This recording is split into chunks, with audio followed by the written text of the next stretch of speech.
રાજકોટમાં ભ્રષ્ટાચારી મનસુખ સાગઠિયા જેના 6 દિવસના રિમાન્ડ મંજૂર કરવામાં આવ્યા છે। એસીબીએ મનસુખ સાગઠિયાને કોર્ટમાં રજૂ કર્યો હતો। સાગઠિયાના રિમાન્ડ અંગે સરકારી વકીલે દલીલો કરી।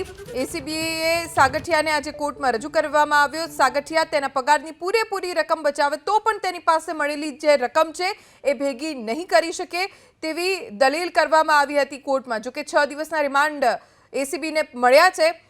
સાગઠિયાના બેંક એકાઉન્ટની તપાસ હજુ બાકી હોવાની દલીલ કરવામાં આવી અને મનસુખ સાગઠિયાની હાજરીમાં બેંક એકાઉન્ટની તપાસ કરવી જરૂરી હોવાનું કોર્ટમાં મૂકવામાં આવ્યું છે। મનસુખ સાગઠિયા જેની ઓફિસમાંથી 5 કરોડ રોકડ અને 15 કિલોનું સોનું મળી આવ્યું છે અને હજી પણ આવક કરતા ઘણી બધી સંપત્તિ મનસુખ સાગઠિયાની હોઈ શકે છે અને એ જ સંપત્તિનો તાગ મેળવવા માટે એસીબીએ 6 દિવસના રિમાન્ડ મળ્યા છે કોર્ટ તરફથી મનસુખ સાગઠિયાના અને 6 દિવસ દરમિયાન ઘણી બધી તપાસ થશે જેમ કે મનસુખ સાગઠિયાની હાજરીમાં તેના બેંક એકાઉન્ટની તપાસ હજી બાકી છે જે કરવામાં આવશે।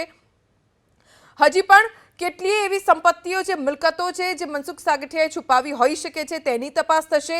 સાગઠિયા જ નહીં પણ તેના પરિવાર પાસે રહેલી કેટલીક મિલકતોની તપાસ કરવી પણ જરૂરી છે અને એ તપાસ માટે क्या શું મિલકતો છે તેની પૂછપરછ હવે આગામી 6 દિવસ મનસુખ સાગઠિયાની કરવામાં આવશે।